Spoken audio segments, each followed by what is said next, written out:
There's Azan going on right now, so I think I'll wait for that to pass by also.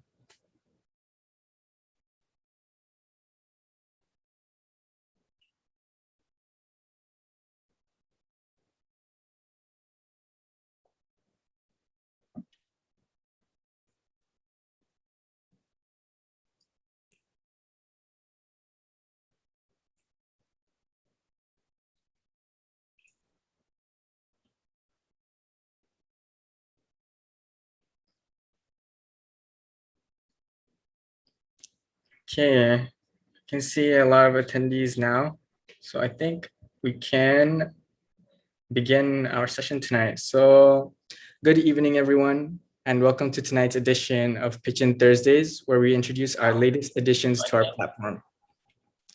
My name is Adam. I'm representing the investment team at pitchIN, and I will be your host this evening. If this is your first time tuning into our session, pitchIN is a registered market operator for equity crowdfunding with the Securities Commission. That being said, we are also the leading platform for ECF in Malaysia and arguably the APAC region as well. pitchIN Equity has successfully helped startups collectively raise more than 150 million ringgit to date, the most among all ECF platforms in Malaysia. Equity crowdfunding gives investors the opportunity to invest in fast-growing companies that have high potential for growth, where the public retail investors can invest alongside angel and sophisticated investors as well.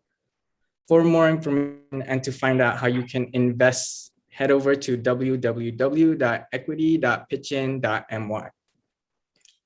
At pitchIN, we regularly run these webinars to allow businesses to present their investment pitch to potential investors such as you guys who have joined us here tonight. This offers an opportunity for anyone to ask questions directly to these founders in the hopes that it will help you with your investment decisions. So please bombard them with as many questions as you can come up with. Before going to their presentations, for those tuning in on Zoom, you may type out your questions in the Q&A section in the bar below or put them in the chat. To those tuning in via Facebook, LinkedIn, or YouTube, you may leave your questions in the comment section and we will answer them accordingly. So tonight, we have speakers from FixApa and lastly, GuruPanda. They have each 10 minutes to present their investment pitches, followed by a Q&A session. Just to note, these two issuers presenting tonight are now open for investment. So without further ado, let me introduce to you our first issuer, FixApa. So FixApa's mission is to become a regional social marketplace, assisting and nurturing the freelancers and service providers to realize their full potential by providing them with the perfect platform. To share more about the company and their investment offer, we have Aino, founder and CEO of FixApa. Okay, let me share my screen. Can you see my screen? Hang on, let me start from the beginning. Can see, good sir. Okay, right. Let's start from the beginning. Okay, hi again. My name is Aino Razman. I'm the founder and the CEO of FixApa Samraj. FixApa is a social marketplace enhancing the new economy efficiency with the old economy relationship. What we try to do is digitalize the services and focusing on society 5.0. Okay, what in order for us to do any startups, any business, we need to know what are the problems are. So what do we want to do? What we want to do is basically to enhance the gig economy in a way that we believe which will be what do you call that, equal for profit sharing. All right. So there are three stories that we have. There's one story where an engineer that lost their jobs and went into a what do you call that, a platform to become a gigster as a cleaner. And when we asked them to join us, that person to join us, he managed to earn more from us because we are trying to be fair to everyone. And then the other one is a gigster who wanted to know what to do because she has a pay cut. She wanted to have extra income. She loves doing taking care of cats, and what she did was she offered her service as a cleaner for the cat litter and earning about 108 ringgit per day, doing that for a 3-hour job. And then someone else who was in need to look for somebody to take care of the mother went to FixApa, found someone to do it. So basically what I'm trying to show here is that FixApa is a fair platform that handles that take care of all users, you know. You pay, and what we try to do is to ensure that the platform is there to do. So what we do is we have looked at the current gig economy. Most of the gig platform in Malaysia is a task-based platform. Okay, and when it's task-based platform, it's hard for somebody to earn an income based on the skills that they have. And their high fees, the other platform has high fees. They charge roughly about 30 to 50%. And it's most of the platform, since it's a task-based, it's a single revenue stream. And what we see is there's lack of social benefits for the gigsters. On the customer side, you can't choose your gigster. You know, what happened is if you order somebody from whatever platform, the person will come to you assigned by the platform. And the high fees erodes because they want to make sure that you become loyal to them. So the first fee will be high. And then what they say that you have to order 4 or 5 times to ensure that you got a lower fee. And then, you know, that will happen. And of course, a single limited service platform for everyone. So this is a typical problem that we have. We got Grab and FoodPanda and things like that, where all these gigsters, you know, it's a short-term employment for gigsters with no career path for them. And then if you compare to the other platform, Fiverr, Freelance, Upwork, you have to compete with people from India, Pakistan, Philippines, where the value for the service is lower. And of course, you all tend to be, you tend to meet a lot of fraud sellers and things like that. Okay, so what do we have? What makes us special? Okay, the first thing is as a gigster, they enter, when they register with us, it's free. And we give them a landing page, a credential storefront with a landing page, a booking system, and online payment gateway. Okay, that's you know, a free entry to e-commerce. Other things that we take care of them is because we are part of MDEC Rezeki, we will have a penjana gig, so penjana gig, and then you have the EPF Aisaraan for them for those who want to contribute to their EPF. Of course, what we do is we actually, when they sign in, we will know their what do you call it, personal analytics we have done on them through our augmented database. Okay, what we want to do is to make sure that they have a career development, career path within our system. We believe that everyone has a skill. It's just that we need to help them with the soft skill. On the customer side, they can choose who they want. They go into, it will filter down to who they want based on locality, based on what price they want to pay, and the service they want. All right. And then of course, what we do is to ensure the safety for the customer. These gigsters, when they come in, we do a thorough check on them to make sure that they're genuine and the integrity is there. And then for both parties, what we do is we have an algorithm, proprietary algorithm with a floor price to ensure there's no, what do you call that, price war, to ensure that they can also negotiate on their price. So the end of the price, what we do is we'll take roughly about 14.5% of the service fee. Okay, it's simple. If you want to any gitsters on FixApa, you just, oh no, if you want to be a gitster on FixApa, you just go register a gitster, and then set up your store and set up your services, and of course you can actually have your analytics at the end of it on your handset. So on the service, if you want to look for services, then it's easy. You just go register as a customer, look for who you want within your vicinity, and just book. As simple as that. We are basically like Shopee for services. Okay, we have a few clients testimonials here. And then what we want to do is to upgrade ourselves.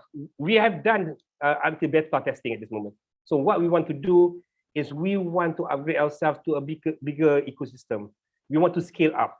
Okay, we want to add in the PDA, personal data analytics. We want to have an self-improvement e-coaching using AI. Okay, and then of course we want to have our app and everything. So this is where we want to grow to scale up. How we want to scale up. This is the personal data analytics. If you see this gray area, this is the gray area whether they fit into the whatever they want to do. So what we see is on the non-plotted area, that's something that we will give them some soft skill using AI and to ensure quality services by the gitsters. So here you have all the analytics for each gitsters. Okay, so you can see the fitability score and things like that. Yeah. Okay, like I said, where are we? Our milestone, we have done most of it. We have done the beta. We are currently at beta. All you want to do is now at scaling up, tech upgrade. Okay, if you look into the my SDIE, you'll be on TRL 7, technology readiness level 7, and then after that we'll be scaling up. It will take us roughly about 4 months to scale up into the new system. What we have done is at this moment, we have done all the, actually there's no marketing. We work on ecosystem, and then based on the ecosystem, our growth went up organically. Okay, you can see here the visits that we have on the websites and the sales as well. Okay, this is based on ecosystem only, one ecosystem, which is my old voice ecosystem. So based on this, ecosystem that has grown, grown organically, we have managed to register about 1,000 over gitsters, about 3,000 over customers, 5,000 over transaction with a 380,000 adjusted revenue. You know, taking away the payment that we have to pay to the gitsters. This is from November to July. This is all based on organic growth. We have done some calculation on the CAC and LTV. CAC is customer acquisition cost, and lifetime value. We believe that it will come up roughly about 7 times on the LTV. Okay, what we have also done to ensure that we are being recognized, to get attraction coming in, we have FixApa has become the tool for the shared prosperity vision 2030, and we are now an economic enabler for that, for shared prosperity, right? We have also worked on other ecosystem, based on the earlier ecosystem, we have managed to do that. We are trying to add more ecosystem into our program. So we have already signed up MOU with UPM, UMP, UKM, Be Creative, Majlis Belia Malaysia, and we are also MDEX Idrizaki platform sharing partner.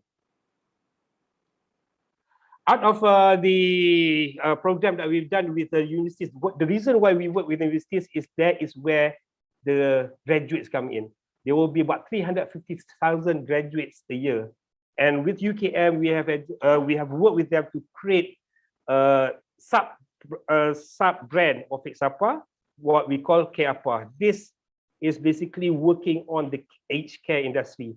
We believe that by 2030, Malaysia will become an aged nation, and we want to be ready by now to make sure that there are people who are out there to ensure that these people will be taken care of by having freelance caregivers, right? So with the Be Creative stands for Persatuan Belia Kreatif Malaysia. There will be around roughly about 10,000 over members at this moment. And then what we try to do is to create an ecosystem where their customers can look into whoever they want within our system, right? So we have signed LOI with them, MOU with them, and to ensure that our onboarders will come in. Okay, talking about ecosystem, one interesting bit of it that a couple of weeks ago, we have 2 JLCs came up to us, and they want to let go some of their staff. Okay, they want their staff because of the cost-cutting practice. However, some of the practices, some of the staff, they still want them to what do you call that? Their services for some of the projects.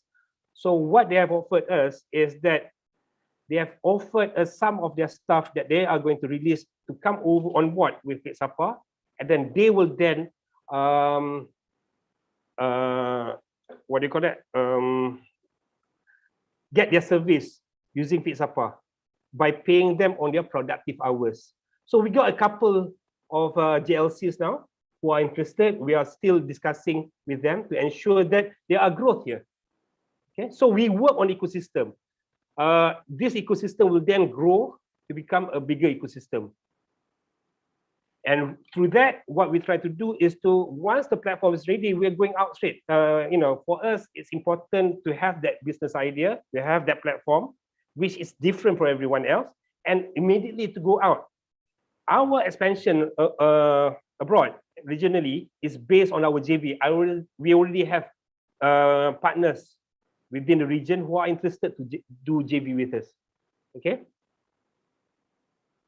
So this is the non-financial metrics. The size here is the people who already visited us. So basically, what we believe that based on the people who come and visit us, we've got roughly about 50% of them will take as a take-up rate, and roughly about 10 to 15%.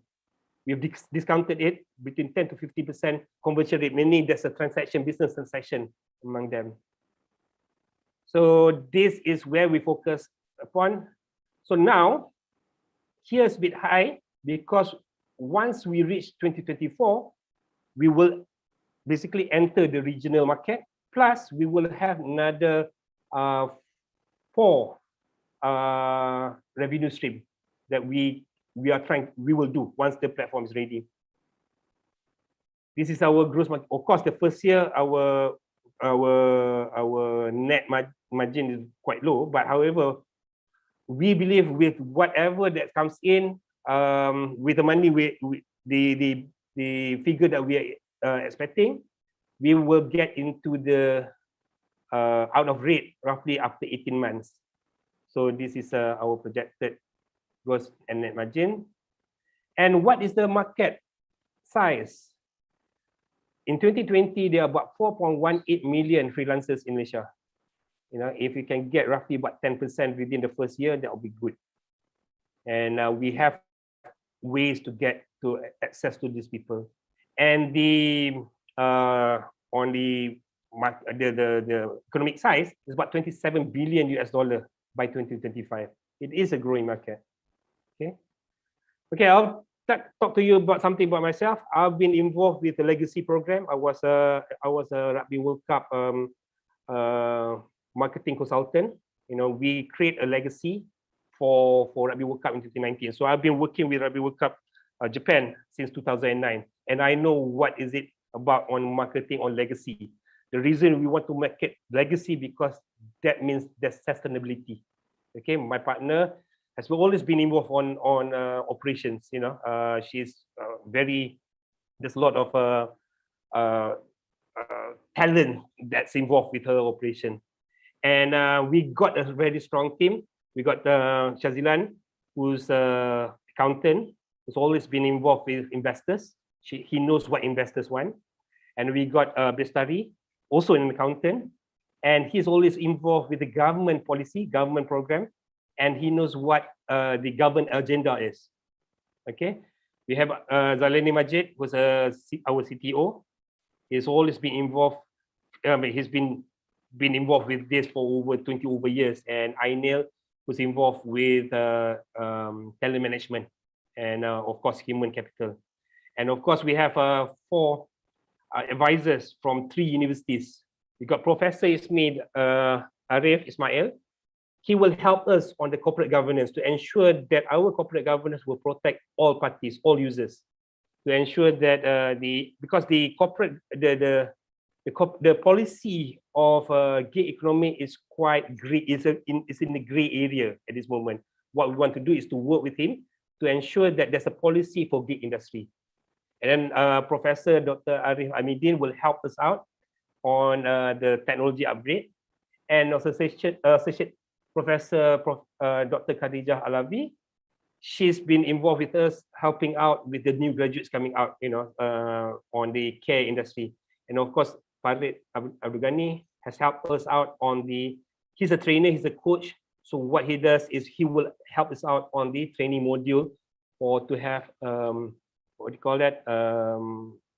Quality gigsters going out there to ensure that our gigsters coming out in the market will be quality gigsters.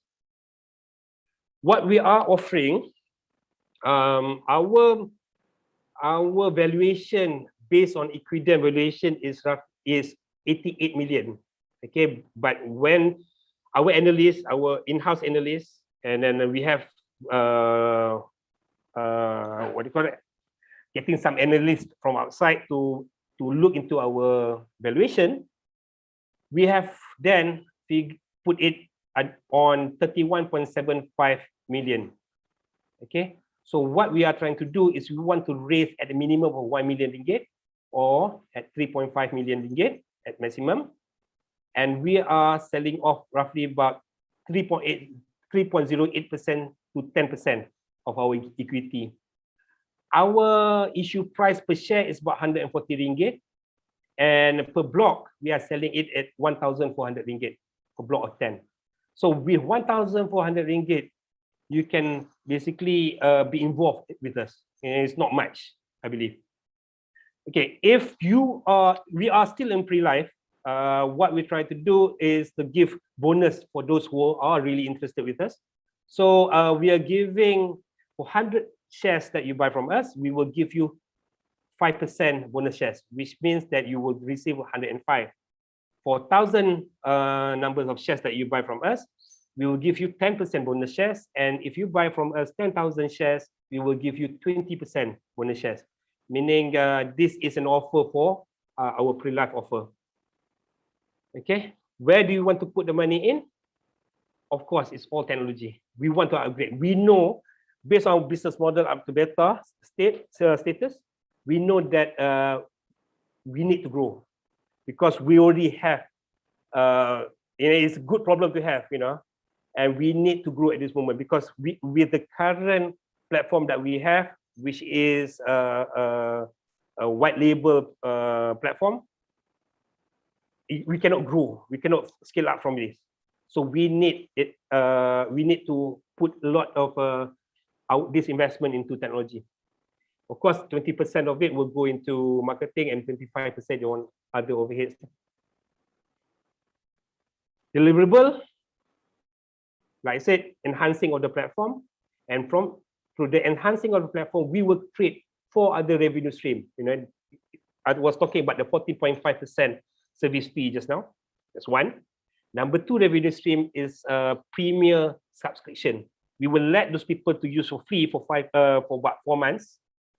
After 4 months, what we will do then, we will offer them a premium membership where they can access to the training and nurturing program for roughly about 50 ringgit per month. Okay, because once they have, we want them to make money first, to be fair. Once they make money, what is 50 ringgit per month if they make about 3,000 or 4,000 ringgit? Okay, the third revenue stream is to have a third-party e-commerce inside our system, where all the service providers will need to buy things. If you talk about plumbers, they need to buy pipes. You talk about electrician, they need to buy switch and things like that. So we will have somebody, a third-party e-commerce inside our system, and we will charge them 2.5% per transaction. And the fourth ecosystem, because we are working on big data, we will do all this marketing and things like that, chargeable marketing, advertising and things like that. That's our fourth revenue stream. Of course, at this moment, what we have done is the current system, we have a bit of manual job.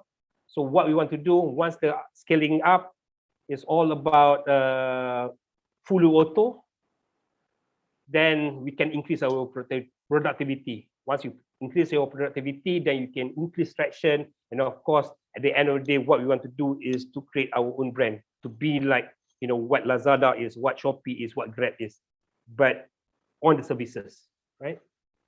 So there are a few press release on this already, which is good. We try not to get not much of a press release because we cannot handle the current situation. We cannot handle too much of the traffic.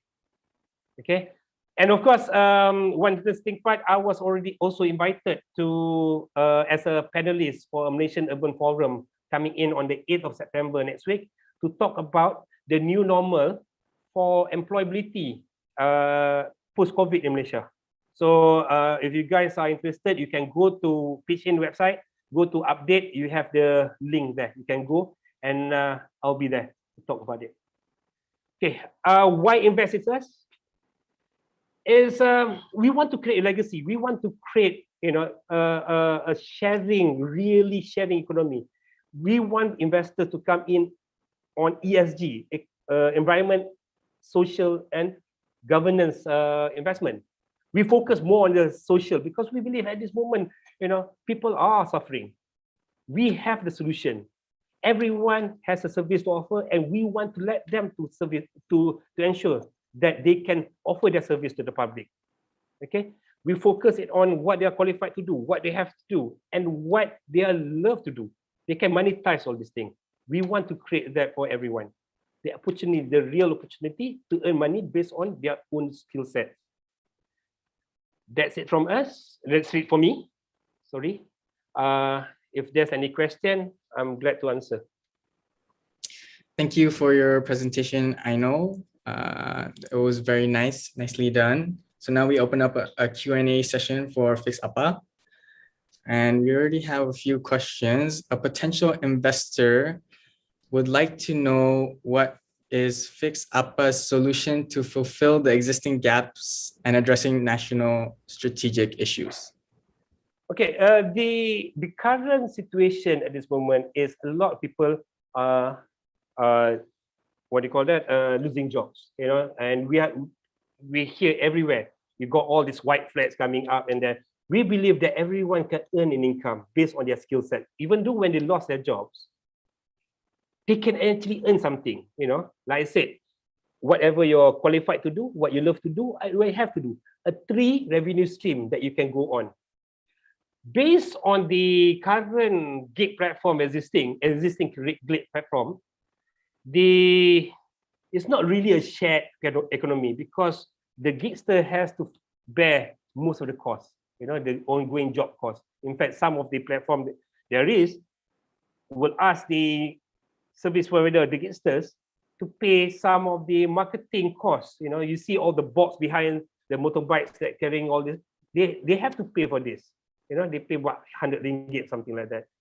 I've done all the feasibility studies on it, and it's sad to see this. And then you see a lot of accidents going on because these people are going for jobs. They want to have more jobs, so they will cut the red lights and things like that.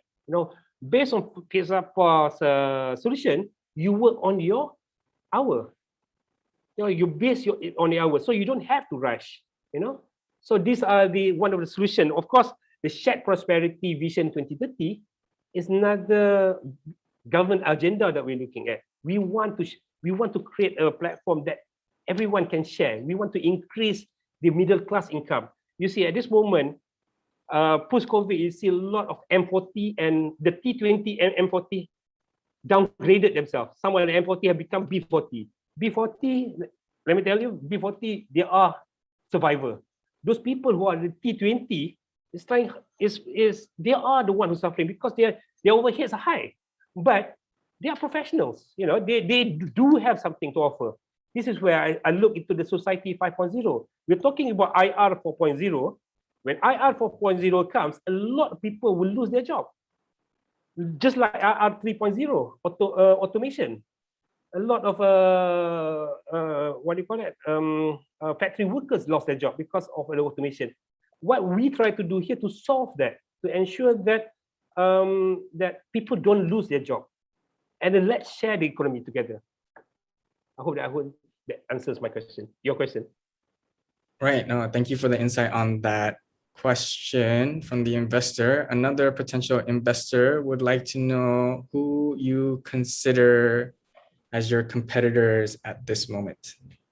Okay. Who I see as my competitor would be GoGet, Cowdim, Service Hero. But I think we are more unique than them. Our UVP, our unique sales proposition is bigger, is better. So these are the competitors that we look at this moment. Right. Thank you. How do you plan on getting more freelancers onto the platform? Okay. That's a very interesting question. We have a few ways. We work on ecosystem. The first ecosystem that we look into is universities. Because universities will have 350,000 graduates a year. Okay, 25% will continue studying, but you will have still a lot of graduates who will be, some of them employed, because the current situation is hard to get employed. Based on the hard skill they learn from universities. So these are the people that we already work with. We have worked with universities, putting that idea that they can actually come to us to register with us and to offer their services. We work on with corporates. Like I said, we have a few JLCs already come up to us that they want to be our corporate client, but they need to release some of their staff. Their staff would then register with us, and then this corporate client would then engage these people based on their productive hours. These are ways that we're doing it. And then, of course, with Malaysian Youth Council, I think there's about 2 million members there. Be Creative is one of it. So we will find, some of the, like at this moment, when we started at FixApa. Now we can see some core sub-brand that we're looking at, like KAPA, Creative Apa. We are going to other things like Technology Apa, to focus on a certain sub-brand within FixApa. So there are, the onboarding is not a problem for us. Sounds very well planned out. So yeah, I think we're running a little bit over the allotted time for FixApa. So just to wrap this up, thank you, Aino, for answering the questions and giving your pitch presentation to our investors who join us today. Okay. Just to wrap this up, FixApa is currently pre-live on pitchIN and open for investment. They're aiming to raise 3.5 million, and you can invest for as low as 1,400 ringgit per investment block. You can find out more details on our website and search for FixApa and pitchIN online. As usual, you can post more questions in the Q&A section over there if you don't get a chance to get your questions answered right now. Okay, so next, let me introduce to you our second issuer. We have GuruPanda. GuruPanda is an e-learning platform that provides educational videos, notes, quizzes, and exams to a wide variety of students across Malaysia. With the attraction of 1,000 paid subscribers, 9 certified centers, 28 certified teachers, and 60 reselling agents, GuruPanda is looking to use these funds to help their company grow more. To talk more about GuruPanda and their investment offer, we have Kingsley, CEO of GuruPanda. Welcome. Hello, everyone. Yes, thank you, Adam. Yeah. So this is my second time, and let me start my pitch, yeah? So everyone can see, yeah?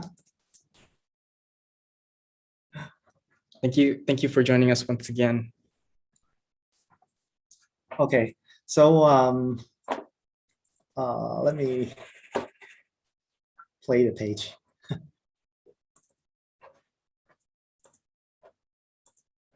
Seems like is it showing? Yeah, showing. Yeah.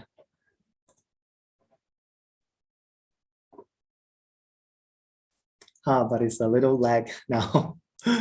Please bear with me. Yeah. No problem.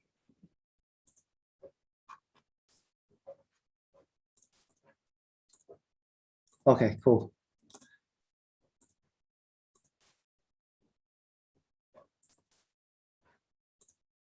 Okay, so everyone can see, yeah? Let me share it one more time. Okay, so this is my startup. It's called GuruPanda, and we want to be the future of online learning. The link below is my website. So let's start with the problem first, yeah? Now in Malaysia, learning in school is boring, dull, and inefficient. Second, in Malaysia, the preschools, the tuition centers, and the teachers, they don't have enough online marketing exposure. And third, many students, they're not having digital, interactive, fun, and affordable materials to learn. Yeah. So this is our solution. We build a platform where students can learn with fun and localized online contents. Okay, yeah. So right now, GuruPanda, we are the only e-learning platform in Malaysia with animated cartoons go according to Malaysia syllabus. And we are the most affordable e-learning platform in Malaysia right now. And third, we are on our way to be the most interactive e-learning platform in Malaysia. Yeah. So the product that we have right now, there are actually two. On the left is a marketing platform. So we provide digital marketing services for education centers. Yeah. So we help them to do SEO, Facebook marketing. We create content for them like articles and videos, and they will be listed on our site. Yeah, but this is not our main focus right now. On the right is an e-learning platform, and this is our main focus right now. Yeah. So we produce our own educational videos, notes, and quizzes and exams, and we digitize it. Yeah. Right. So a student, they just register, they log in, and they can start learning. Okay. Yeah. So next is the competitors landscape in Malaysia right now. So on the bottom left, these are more towards marketing platform for education centers, which are Kitty 123 and Seafood Tutor. And bottom right are more towards e-learning platform, which are WeSchoolTrend and Island Ace. So we believe we produce better quality services and contents than our competitors. Yeah. So market size in Malaysia, there are around approximately 6 million students in Malaysia. There are 10,000 preschools and kindergartens and 10,000 tuition centers. Okay, yeah. So next is our business model. So it's relatively easy.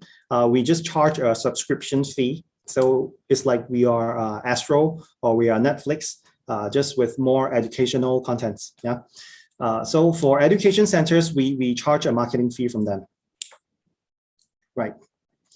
So next is our revenues. Now, as we can see now, 85% of revenues come from the preschool contents and 15% comes from primary and secondary school contents. In June, July, and August, we have got around 30,000 sales per month. Yeah, June, July, August.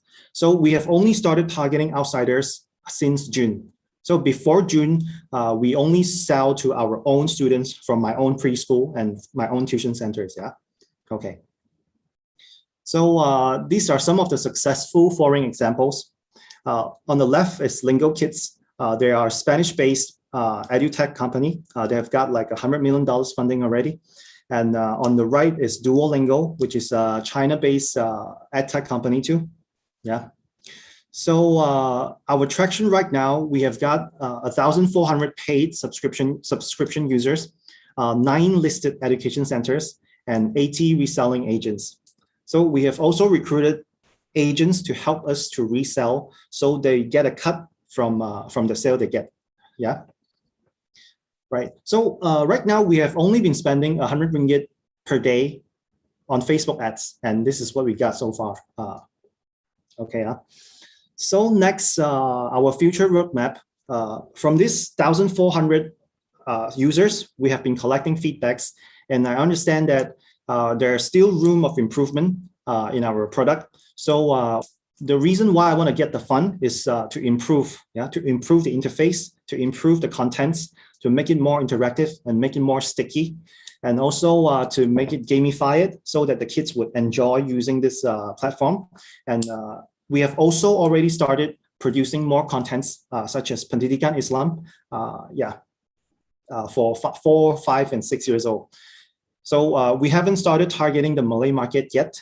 Right now, our ads are Chinese targeted. So after I prepare this Pendidikan Islam, we will be starting to target the Malay market. Okay. So we are also trying to produce more contents for other countries, like localized ones. So that's how we can compete with other international edu technology companies. Yeah. So we are more localized, and so we understand what the syllabus are. So that will lead us to Southeast Asia expansion. Okay. Yeah. So this is our financial forecast. So after we receive the fund, I would project ourselves that we will hit 1 million sales on our first year, 2.6 second year, 6.4 third year. Okay, yeah, and keep going up. On the left is the sales, on the right is the profit before tax. Okay, yeah. Right. So next, the funding that I want to get is 375,000 ringgit. And right now it's currently self-funded. This is my first round. And I would say the fund would last for 12 months. And I would say we have already broken even right now. Yeah. In the past 3 months. Right. So this is our capital allocation. 40% of marketing and sales, 30% working capital, and 30% product enhancement. Okay, yeah. Right. Next, the offer. So we're offering 10% of equities to be issued. Minimum target is 375. Maximum is 500,000 ringgit. Okay, yeah. So you can. The minimum investment is 1,875 ringgit. Okay, yeah. So my target is that in 5 years we would go for a trade sale or IPO. Okay, yeah. Right. So that's all for my pitch. Hey, that's all for my pitch. Okay, thank you. Thank you, Kingsley, for your pitch presentation on GuruPanda. So now I'll open up the Q&A session. So if anybody has any questions for Kingsley, do ask in the Q&A box or the chat box down below. We have a potential investor who would like to know how you see GuruPanda post-pandemic. Okay. So actually, yeah, I haven't. I think I left one slide, which is the introduction of my team. So I haven't introduced myself actually. Yeah. So I'm Kingsley. I'm a CEO of a preschool company, which is called Big Apple. So currently there are 30 branches across Malaysia, Big Apple. And so it's a family business I took over in 2017. And I have expanded this preschool from 6 branches to 30 branches today. Okay, yeah. So post-pandemic for this GuruPanda, the parents would continue subscribing it.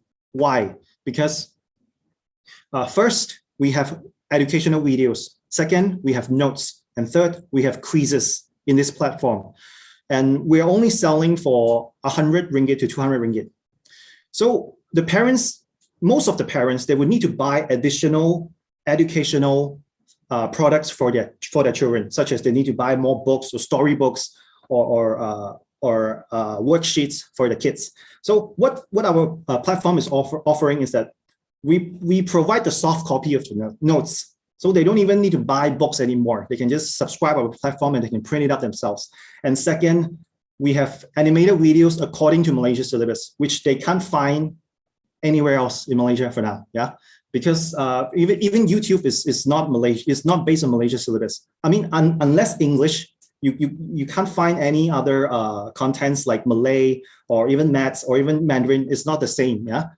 So that's what we offer. And the third, we have quiz. Yeah, our quiz is more like fun. instead of writing it on a book, our quiz, there are like audios, there are like GIF files that can move.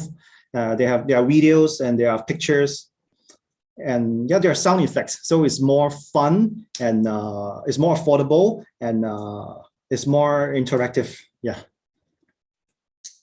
We have an investor who thinks that your idea with GuruPanda is great and was wondering how you create your content. So right now, because I myself, I am in the education business. So there are a lot of teachers in my school that can help produce the contents. Yeah. So most of the time, there are, like what I said, there are three parts: videos, notes, and quiz. The hardest part is the video part, because we need to have the script, and we need to have like a voiceover, and we need to have an animator to do it. Yeah. So yeah, right now is the teachers from my school. Yeah, it's like a part-time job for them that can produce it. Yeah. So right now there are contents for 4 to 6 years old, and there are contents for 10 to 15 years old. Okay. Yeah. 7 to 9 we haven't got it yet, but we are preparing it. Okay, thank you, Kingsley. So GuruPanda is currently pre-lab on pitchIN and open for investment. They are aiming to raise 500,000 ringgit, and you can invest for as low as 1,875 ringgit per investment block. You can find more details on our website, www.equity.pitchin.my, coolest website on the universe. And yeah, and if you have any more questions, then you know what to do.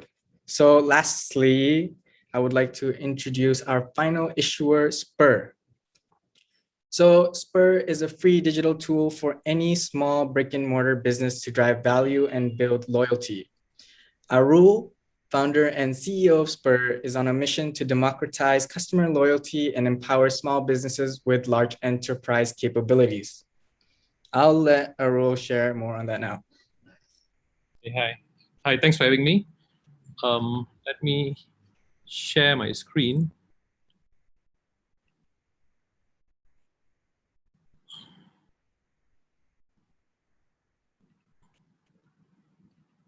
Okay. Can you guys see this? We can see, sir. All right, cool. Yeah, good evening. Thanks for having me. I'm Arul. The deck says 2020 because we initially started looking at this late last year, but kind of delayed it a little bit because of all this COVID and the MCOs and shutdowns. Because as you know, SMEs are kind of closed for the most part, right? It's just now opening up. So, but everything applies, right? Now. So I'd like to talk about customer loyalty, right? So if you look at businesses, right, for you to kind of retain a customer you already have, it is probably 5 to 14 times cheaper, depending on the product, of course, right? If you're looking at a car, it's different from a cafe and stuff, right? So anywhere between 5 to 15 times cheaper to retain a customer than to acquire a new one through advertising, right? And if you go to any business, especially small, medium business, the owners will always tell you most of my customers are regulars, right? But yet you'll see everybody kind of advertising on Facebook and Google, but not really having a system to help them retain customers, because it costs money and they wouldn't know how to manage the process and all. That's why you can only see large companies doing it. You don't see small, medium businesses effectively retaining customers with a system, right? And from a customer behavior perspective, or from a repeat purchase perspective, most of the 80% of customers, if you were to retain them properly, will come back, right? So if I were to look at the drivers as to why SMEs especially are saying that they're not really using customer retention effectively, it's because they say it's too expensive, because they need to implement a system, they need to configure it, they need to have a company come and tell them how to do all of these things. It's difficult to adopt. You have to train all your staffs and make sure they use it properly, right? If you look at bonus link, for instance, right? coalition loyalty. If you go to Shell, without fail, the staff will say bonus link cards, So likewise, you have all of these processes that you need to adopt to make it work, right? And then most of them, even if they do, they implement what I call analog alternatives. Even if you look at one of the biggest coffee chain in the country, San Francisco Coffee, which is a Malaysian chain, you'll notice that they give you a stamp card, a piece of paper, 10 coffee, 1 free, right? And even if you come and buy 100 coffee, they still don't know who you are, right? Because there's no system like what Starbucks has or what Aeon has or what Tesco has, because all of these systems cost money, right? So what we have done is we kind of like build a single platform, right? And we give it away for free, just like how you use Gmail. Gmail is free. It works. It's a very good email system. You can use it to a certain extent for free, which is good enough for most people, right? Likewise, we built one for free, but we kind of, instead of going directly and giving to enterprises or SMEs, we work with banks and telcos in Malaysia and Indonesia, especially to start with, to give their customers, because they have a lot of SME customers, we give it away for free, right? So we have a Gmail-like system whereby it's a single, you get the same flavor of loyalty anywhere you go, but it's good enough for most SMEs, right? It's very simple, quick, self-serve. If you watch a YouTube video, you should be able to set it up in 20 minutes. For a B2B system, for you to configure in 20 minutes is considered very, very fast. The setup is 20 minutes, and after that, you're up and running with the digital loyalty, right? We do have enterprise-grade capabilities, right? But we have to dumb it down, of course, because if you make it too complex for SMEs to adopt, they'll just give up, right? So, so we have, the product consists of 3 different parts. One is Spurr loyalty for business. You have a backend where you can see your report, your sales, your repeat purchase, your how many new customers today you have. New customers meaning customers you've never seen before, right? For instance, so you have all the statistics and analytics in your web. The customer has a single app, right, which is called the Spurr app. You can download it from the Play Store. And on the merchant side, for them to award the points or the stamps, depending on the type of loyalty you pick up, it could be stamps or just points. It will be awarded through a scanner. The customer-facing staff will have a scanner to scan. We do also have the option of integrating to the point of sale, right? At the receipt, there'll be a one-time QR. But it costs a little bit of money, a few thousand ringgit to integrate to the point of sale and stuff. So most SMEs won't go for that initially until there's a lot of customers using it. So we provide both options, either a scanner for the employees to scan the customer, or POS integration, right? So what if for a merchant who adopts this platform, what do they get? They get to drive value to the customer. They get to build loyalty. So especially in this COVID situation, everybody's trying to hang on to their customers. Most people are going around their house only, or not too far from their community to consume goods and services. So everybody's eyeing for the same customer. So if you have a customer coming to you twice a month, maybe with a bit of help, they might come maybe three times a month. That's 50% uplift, right? So even if you have 10% uplift, is already big addition to your bottom line, right? So the idea is to drive value, drive repeat purchases, just like how Tesco, Aeon, Starbucks, and all these people have this big company loyalty. We kind of provide the same digital capability to the SMEs, right? And we do have, beyond the free tiers, we do have campaign management and priority customer management as a as a premium service, right? You can do all you want, the digital loyalty, not 10 stamp, 1 free, or after you achieve 1,000 ringgit, I give you 25 ringgit cashback. All those kind of digital loyalty capabilities, all free. But when they go to premium, maybe 5 to 10% of the merchants may take up premium, where they want to have additional level of customer engagement, right? So some of the services include CRM, subscriptions. Sometimes you might say that you get 10 coffee, 1 free, but if you pay up front for 10 coffee, you might get 30% off.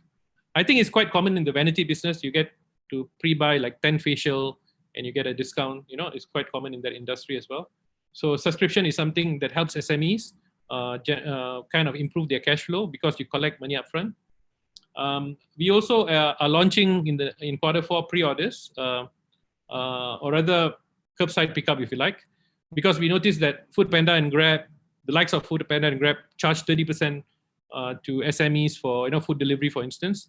It's something that most SMEs can't afford, but they kind of have to go with it, especially given the pandemic situation, right? But I think with what we are enabling, we are trying to get them to offer self pickup and a discount. So if you're giving 30% away to FoodPanda, I think you wouldn't mind giving 10% if the person comes and orders digitally and picks up themselves, right? So those are the kind of services that will provide up and above loyalty, right? So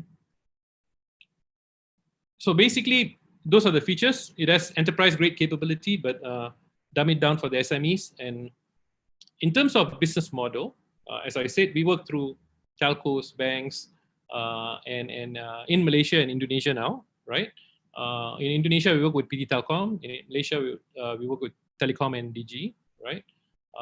We also have a sister company that's already got the existing relationship, so we just piggyback on them, right? CryptoPos. So the idea is to get this model working with telcos and banks, provide a service, a free tier for all these banks and telco customers, because each of them have got hundreds of thousands of SMEs, and then repeat this model in other countries, Thailand, in Indonesia and Malaysia. We're already there, so we are planning to conquer the Southeast Asian market and drive customer retention in every SME across the region. And from there, we'll want to go global, of course, over the years, right? So beyond the free tier, we have a what they call that, 90 ringgit a month, 1,080 ringgit a year per outlet premium service, which is campaign management. Campaign management would be, as an example, let's say you go to a restaurant and for the past 30 days you have not been there. The system will automatically generate a recall campaign saying, "Hey, Arul, we missed you. Here's a 5 ringgit voucher for your next visit if you spend 20 ringgit or more," right? Those kind of automation, those kind of marketing messages will be automated, right? Or if you spend 1,000 ringgit, you become a premium customer, after which you get a free upsize for your coffee, or you get a 10% off from that day onwards from the time you attain priority customer status. So those are the kind of tiers that, or those are the kind of services that the premium service will open up, right? So, but I do think that 90% of the merchants will use it for free. Just like Gmail, right? A lot of people use it for free, maybe 5% or so, or 10% or less maybe, will pick up the premium service, right? So on the right, you can see a premium subscription is a unlock of feature for 90 ringgit a month. For subscriptions, whereby you can pre-buy coffee or pre-buy facial service, or massage or facial or something. So those kind of subscription services will charge 2%, right, of the total package value. So if you buy 10 coffee, it's 150 ringgit. Now you pay 100 ringgit, for instance, right? So we'll take just 2%, right? Pre-orders is what I talked about, which is a curbside pickup. We don't want to deal with all this, what do you call that, delivery services, because there's a lot of people already out there. We just want to focus on curbside pickup or pickup services, whereby there's no logistics. It's just a digital service from a SME towards the customer to digitize the engagement and give them some incentive to pick up themselves, right? In terms of product positioning, there's a lot of enterprise-grade software in this industry, but there isn't one that is actually focusing on like a Gmail-like service where most SMEs can use for free and already digitize the first step of customer retention in their business. There isn't one. So you can look up there. There are paid services, minimum 4,000-5,000 ringgit, but most SMEs are reluctant, especially in this climate, are reluctant to spend that kind of money. They would rather spend money on Facebook boost and stuff.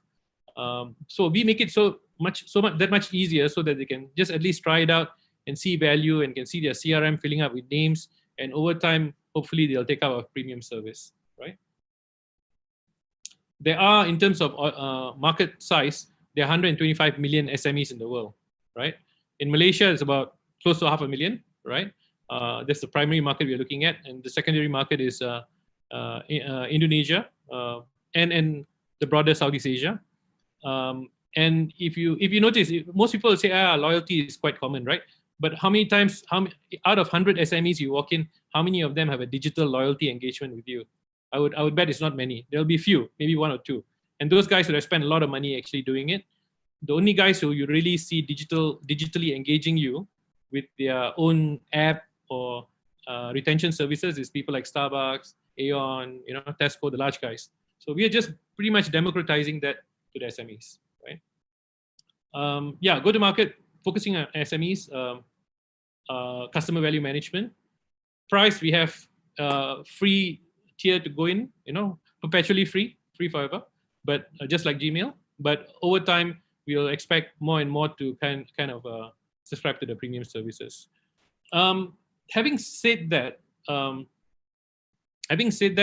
I do have to say that in the past 4 months, we had a lot of requests from large enterprises, right, who want to kind of launch a digital loyalty system, but they don't want to spend an arm and a leg. So but we are focused on SME. We do have the engine, but we don't want to have customization per enterprise and stuff. What we have done is we are working with system integrators to license our engine and provide a customized and large enterprise loyalty system, right?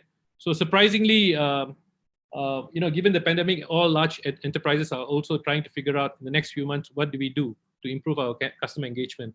And we seem to have, I have not included that in this deck, but we seem to have, we are in contract negotiation stage with a fuel brand, right, for a 2 million ringgit contract. And we are talking to a large automotive brand who will probably pay us about 300,000+ ringgit for the next 5 years on a subscription model, right? We are talking to an airline to kind of make sure their points are usable in smaller SMEs. So these days this particular airline, their points are only usable in for flights and stuff. They want to make sure that you can use that points and have coffee anywhere you want to go. So those are the kind of stuff we have kind of innovated in the past 4 months. It was not expected, but it's a pleasant surprise for us. So now it looks like we have a software as a service for small medium enterprise, and through system integrators we license our platform as a service for large enterprises, right? So we have a bunch of SMEs already on board. But as I said earlier, in the past 6 months it's been tough because most walk-ins have been closed. So that's why we kind of focused on enterprise, and we've got great success there just in 4 or 5 months. But right now the SMEs are opening up again, so we are making a big push to the bank and telco partners to kind of activate as many SMEs as possible through banks, telcos, and these days also through e-wallet and state governments, because even state governments, they want to have programs to digitize SMEs and stuff. And they don't mind working with us because we're not, for the basic module, we're not charging anything, right? We have a good roadmap for the next 18 months as to how we are quite clear what we are developing for the next 18 months. I can talk about that offline because it's quite technical. But from a customer acquisition point of view, this is a bit shifted because it's an old slide, but in quarter, so this quarter 2's numbers are probably going to be achieved in quarter 4, right? But everything else, the numbers remains the same. It's just that we have shifted everything by 2 quarters given the pandemic or given COVID-related onboarding issues. But market is opening up, as I said. And but what I haven't included here is the platform as a service, which is generating probably about 2.5 million this year alone for us, right? From large enterprises. So we see revenues coming from premium services, which is 90 ringgit a month from the 5 or 10% that will pay for the premium service. We see value-added services like curbside pickup, pre-orders, and we do also see other value-added services like subscriptions, like where it's not loyalty, but it's the reverse of loyalty, where where customers wouldn't mind paying upfront for a bigger value back to them, right? You might already see some of these services in applications like Fave and stuff, but there you must use Fave, otherwise you don't get the service. So that the tool is not a business tool for the SME. There it's a e-wallet or application-based engagement. The merchant does not have a CRM. The merchant does not build a business capability to self-engage and retain customers. That's what we are providing. It's a B2B2C platform. It's just not a B2C, discounting app. It only works when a customer engages a brand where they often engage. Everybody is loyal somewhere. So we are just trying to make sure that the places where you and I are loyal to, we get something back more. That's it, right? So I'm the founder. I've got a CTO based in Jakarta. So half my people are in Jakarta because that I feel that over the next 1 year, that'll be our primary market. I'm a Malaysian, so I want to, create a Malaysian success story. So company is based in Malaysia, but primarily I think half the market will be Indonesia. So Malaysia is a very good testing ground. We have a lot of government support. We have a lot of MDEC support where they pay for the SME grant, where the 90 ringgit a month, government will pay half of it. So we've got all of that sorted out. So that's the three of us are the founders. We are about 20 people now, right? Between KL and Jakarta. Right. So we are raising about 3 million. I guess maybe it looks like the lower end of valuation because should I have known all the enterprise business coming in, I might have actually valued it a bit higher. But it is what it is at this point. Lower than what I would have liked. Well, I didn't adjust it back for all the latest stuff that we have. So it costs 2,655 ringgit for a block, and we are selling up to about close to 17% of the company. We have already raised about 2.5 million so far. The website will show you 2 million. I think by Monday it'll reflect another 500,000. So given that we've got a lot of things going, especially on the enterprise side, it'll be nice to have another 1 million raised so that we have a good runway so that we don't have to worry about cash flow, right? From even a project basis, I think the enterprise business will already give us quite good cash flow. But this is my third startup. So I've learned that it's always good to have money when you don't need it yet, right? So I think I would rather raise another 1 million for that fact, right? Most of the monies will go for salaries, R&D. Relatively less money in marketing because we work through partners and develop an ecosystem instead of trying to acquire merchants ourselves, because that would be very expensive to do, right? Most merchants, if they say that we are working with telcos and banks, they have a certain level of confidence as well, right? If I were to go in as Spurr, the first thing they'll ask, who is Spurr, right? So we have learned that through the other startup that I own, CryptoPos, we have learned that if you work with telcos and banks, they've got brand equity that you can't easily build, even with money. It takes years and a lot of money. Right? So that's us, Spurr. And questions? Yeah, congratulations on your recent success. Thank you, Aro, for kindly sharing with us your pitch presentation. So we have an investor here who would like for you to elaborate a little bit about your traction with external stakeholders, specifically banks and telcos. Example, how many banks and how many telcos? So, we are in agreement at least to go to market with Telekom Malaysia and DG, right? So one mobile and one fixed, guys. So to be really honest, I have another startup called CryptoPos, which is a point of sale company. They have a relationship ongoing for the past 2 years.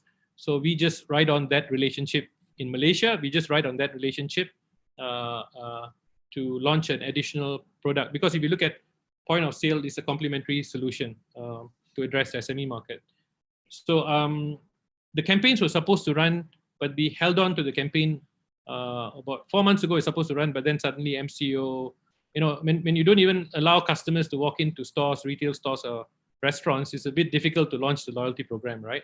So we held on until the market opens up again, right? That is pretty much right now, right?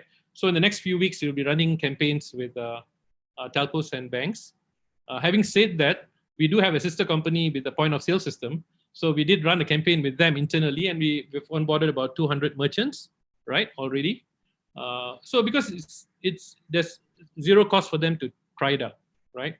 So and it's a lot of value, and it takes 20 minutes, right? So it's so even with very little effort, we already signed up 200 merchants.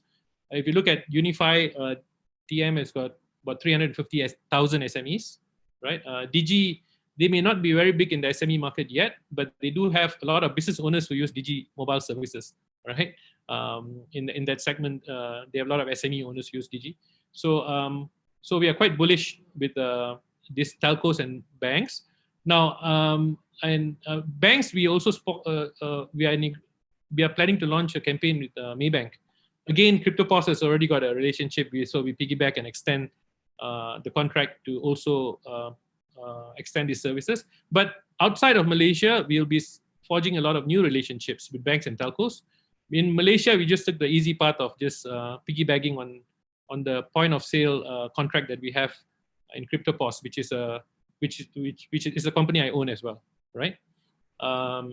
So Maybank, Digi, TM, those are our partners in Malaysia. In Maybank, you have Maybank to you Biz Portal for SMEs.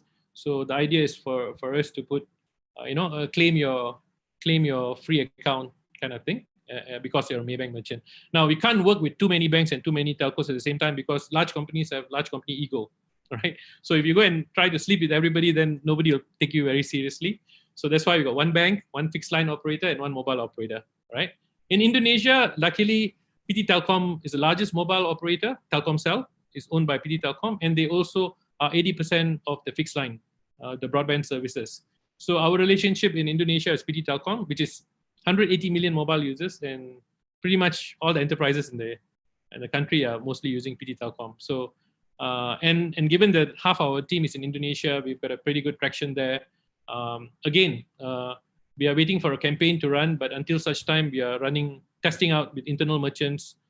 We are onboarding, try to onboard at least a few hundred merchants by ourselves before we run this big campaign. Because when you run this big campaign, you have a lot of SMEs engaging, and if you don't get your processes cleaned up properly, you might flatter, right? Right. So hope you got the answer you were looking for. Chris, we got a question from Zoe. Who would you say are the early adopters among SMEs? Is there any particular type of SME that you think would be receptive and in need of such a solution?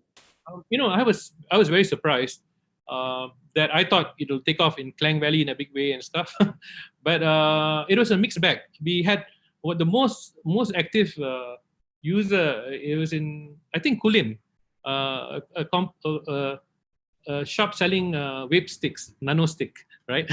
So that guy started using it and still using it. And then his customer who owns a car wash, he came and he asked the nano stick owner, what is this all about? Then the nano stick owner kind of introduced it to the car wash owner, and then the car wash guy started using it. So so we got car washes, we got restaurants, we got cafes. So yeah, it's a mixed bag. And I think I would say it's 50% F&B, 50% all kind of retail and services, right? So yeah. Thank you for the anecdote. Surprisingly, I think the guys out of town are underserved by digital services. Nobody, all the e-wallets and everybody focusing on big cities. So all the small city guys are very excited to use this stuff, right? Especially when it comes for free. That's great. That's really great. Good opportunity for those SMEs and those small brick and mortar businesses. So yeah, I think we have enough time for one last question for you, Aro, if you don't mind. Seeing as brick and mortar businesses are your target, how do you plan on helping those that struggle with digitalization? So, good question, right? Most of the time, if you look at SME digitalization, everybody is running to the e-wallet, right? And e-wallet is just the last part of it, payment. To be really honest, even if the e-wallet doesn't exist, people just swipe your debit card and credit card, right? So in real terms, it doesn't really help the merchant drive more sales.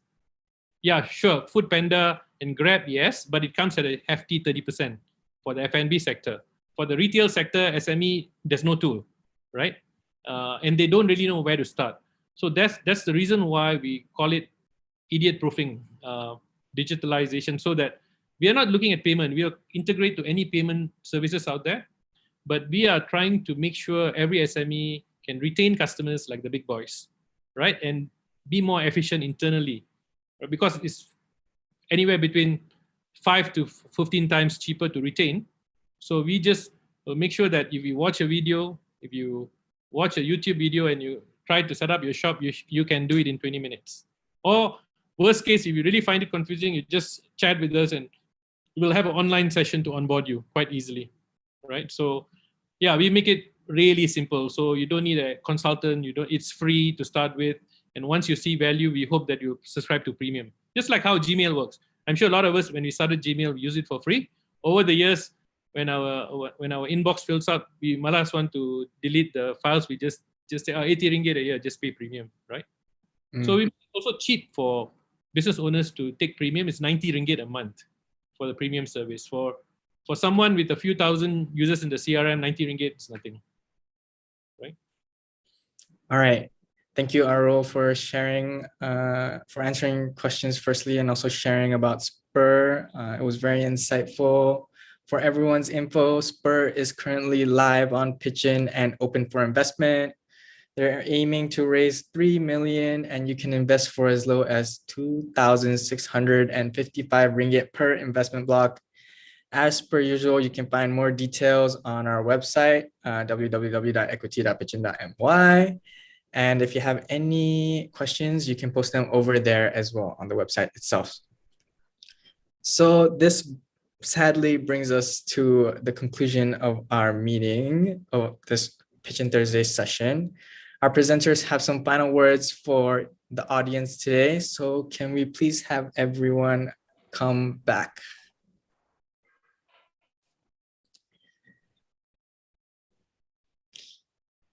All right, so first let's hear from Ainul, I guess. Hi, I'm just trying to wrap up what I presented just now. I'm talking about the market. The market in Malaysia for gig industry is big. You know, everyone has a skill to do, and within FixApa's platform, they can actually cross-use each other. And these are the things that we're trying to do. Of course, because of the situation that we have now, we want to become the economic enabler to ensure that everyone can earn an income, you know, even though when they lost their jobs and things like that. These are our aim. Our vision is to help nation to change their mindset, but using FixApa as a tool. So we are going together with the Malaysian vision of shared prosperity, Vision 2030. So this is what we are trying to do, and we want to create that legacy, and we believe we can do this because based on the what we have done so far, there are people who believe in us. It's just that we have to upgrade the system in order to scale up to bigger point. We hope that you guys will invest with me. It's quite cheap, 1,000 ringgit. It's not much, but it can take this forward to for Malaysia as well. Thank you. Right. So if you guys want to invest in FixApa, you guys know what to do. Check out the website. Thank you, Aino, for those closing remarks. Now for Kingsley. Okay, so I want to say, me and my team, we are experienced, we are passionate, and we are determined. We want to build something big, and we want to build something profitable. So if you guys want to invest into something meaningful to nurture the future generation of Malaysia or even Southeast Asia, please join me and invest in me. Yeah, thank you. Thank you, Kingsley. And last but not least, Arul. Just a closing remark before we end the night. So as you know, we are trying to digitize the SME ecosystem, and SME makes up 98% of businesses in the country and in most developing countries. So do invest with us to digitize the SME ecosystem. Or if you know of any SMEs who want to digitize, please ask them to check us out. Thank you. Thank you, Arul. So there you have it. Thank you to all our issuers who have joined us today, and thank you to you all who have tuned in and for your questions. All the information on each of these businesses are available on our platform. Please log on as an investor on www.equity.pitchin.my. On their respective campaign page, you may find more information on their business deck, financials, legal agreements, and everything you need to know, basically. So this is also the place where you can pledge and reserve your investments. So until then, thank you for your support in pitchIN and stay safe. Good night, all. See you soon.